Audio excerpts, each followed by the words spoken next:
নিষেধ করো? বলছি কি আর সাধে গো, দেখবে জানো না স্বামী, তোমার ওই দয়ার ভগবান যাবার কালে আমাকে কি উপহার দিয়ে গেল। এই বলে মালিনী মা শ্রীবাস ঠাকুরের হাত ধরে ধরে নিয়ে ঘরের মধ্যে এসেছে। আর ঘরের মধ্যে এসে শ্রীবাসের মৃত ছেলেটাকে দেখিয়ে বলছে, ওই দেখো স্বামী, তোমার প্রভু যাবার কালে দিয়ে গেছে আমাকে উপহার স্বরূপ আমার একমাত্র ছেলের মৃত্যুদণ্ড।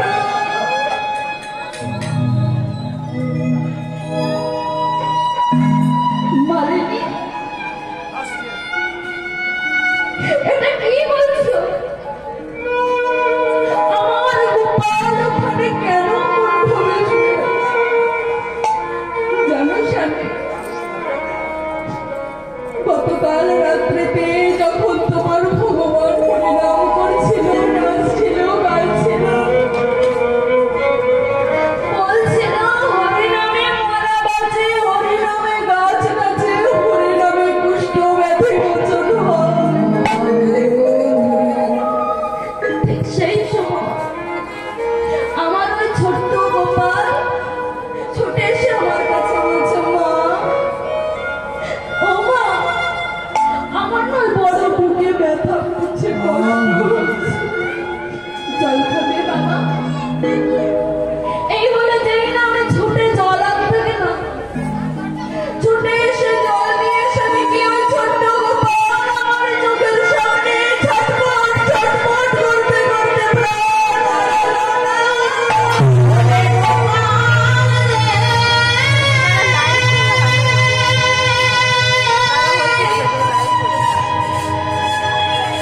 ওরে গোপাল রে,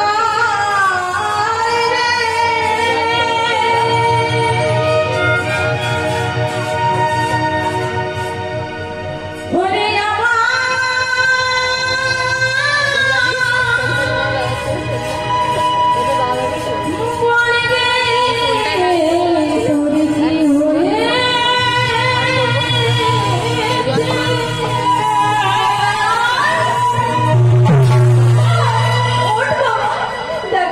আমি তোর জন্য জল নিয়ে এসেছি, খাবি না? জানিস ওই হাতের জলটা যেই না গোপালের বদনে দিলাম, দেখলাম জলটা গড়িয়ে গেছে। মালিনী,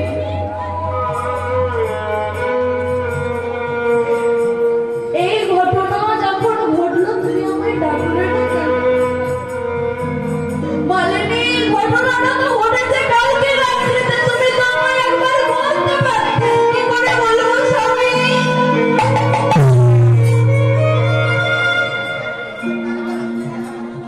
তখন যে আমার অঙ্গনে গৌর সুন্দর হরিনাম সংকীর্তন করছে।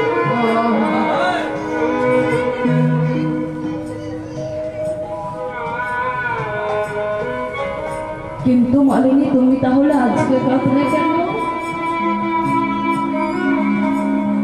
ঠিক সেই সময় মহাপ্রভু আমার দাদা নিতাইকে ডেকে বলছে, জানো দাদা, ঘরের ভিতরে মনে হলো যেন মালিনী মাকে দেখতেছি, চলো তো একবার গিয়ে দেখি।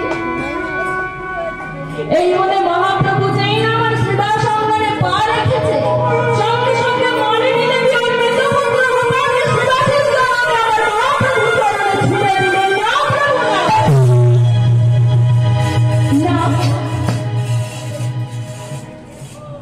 দেখি মালিনী মা, আমার মায়ের কাছে তুমি গোপালকে ছুঁড়লে কেন?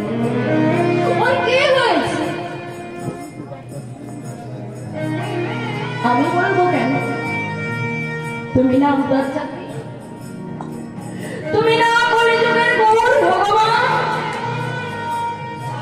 তুমি না কালকে বলছিলে হরিনামে মরা বাজে, হরিনামে গাছ নাচে, হরিনামে কুষ্ঠ ব্যাধি মোচন হয়। আমায় বলতে হবে কথাটা। জানিস বাবু, গোপাল না হরিনাম করছিল, আনন্দে বিভোর ছিল। আমিও করছিলাম হরিনাম সংকীর্তন। কিন্তু কিছুক্ষণ পর গোপাল আমার কাছে ছুটে এসে বলল, মা গো, আমার বড় বুকে ব্যথা করছে। আমি একটু জল দেবো বলে ছুটে গিয়ে জল নিয়ে এলাম, কিন্তু ওই জলটা তার বদনে দেওয়ার সাথে সাথে জল গড়িয়ে পড়ে গেল, গোপালের প্রাণ পাখি উড়ে গেল।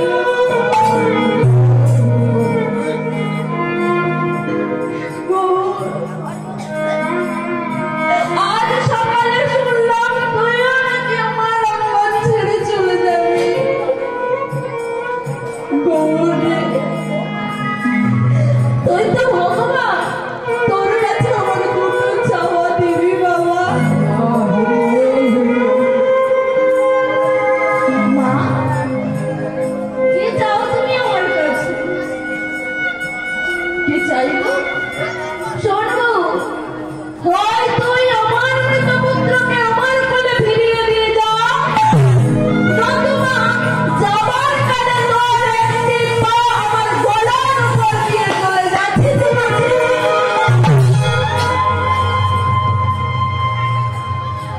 তুমি কি বলছো?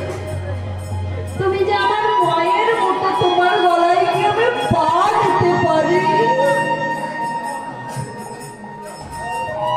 এটাই ভেবেছিলাম। জানি, আমি এই কথাটাই ভেবেছিলাম। আমি তোর মায়ের মতো। আচ্ছা মানিনি মা, গোপাল যদি কালকে রাত্রিতে মারা গেল, তাহলে তুমি কাল রাত্রিতে না কেটে আজকে সকালবেলা কাঁদলে কেন? আপনাদের মনে কি প্রশ্নটার উদয় হলো না? আমার ঘরের সন্তানটা যদি আমার কোলে মারা যায়, এই জগতে কোনো মা কি পারবে যে মৃত পুত্রকে কোলের মধ্যে বসিয়ে রেখে দিয়ে আমার হরিনাম সংকীর্তন রসে বিভোর করতে?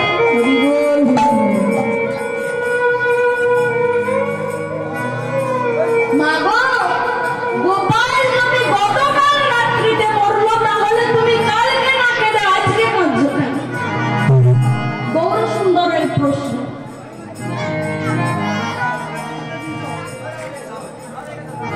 মালিনী মা আমার বলছে, আমি জানি গো, তুই এমন কথা আমায় বলবি।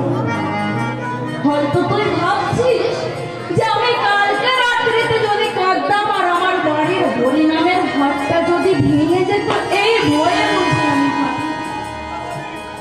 কিন্তু না রে গৌর, না। আমি আমার মনকে বর দিয়েছি, ওরে মন, তোর পেটের ছেলে গোপাল মারা গেছে তো কি হয়েছে? তোর জগৎপতি তোর গৌর সুন্দর তো এখনো তোর অঙ্গনেই আছে।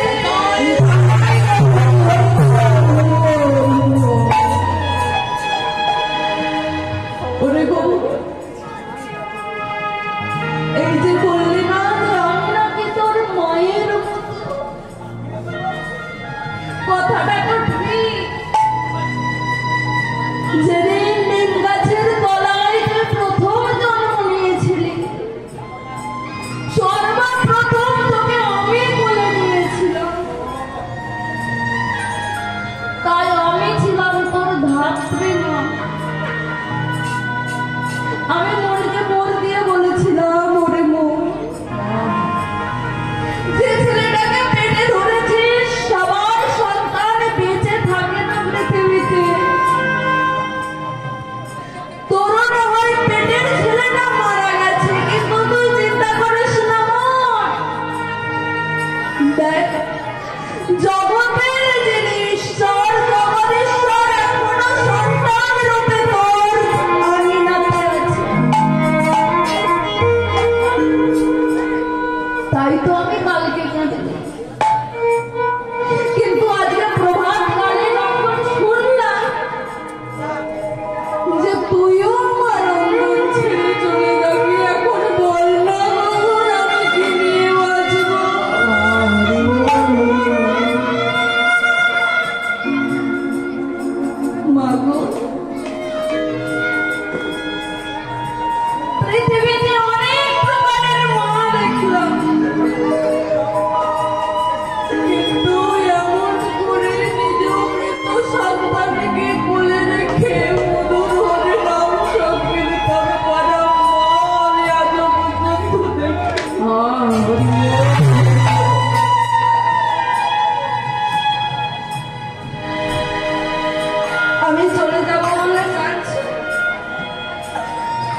সচি মায়ের বন্ধনে শ্রীবাসের অঙ্গনে রাঘবের বরণে আর আমার নিত্যানন্দের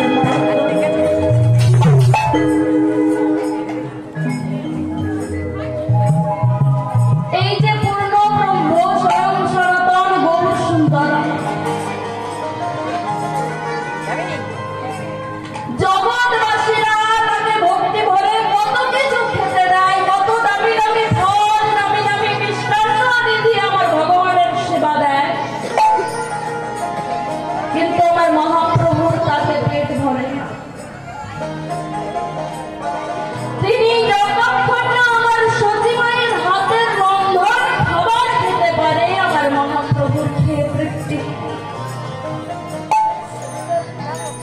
তাই তো মহাপ্রভু সচিমাকে বলেছিল, মা গো, আমি নবদ্বীপ ছেড়ে যত দূরে যাই না কেন তুমি শুধু রন্ধন করে একটিবারে ডেকে বলো, দেখবে আমি এসেছি। মালিনী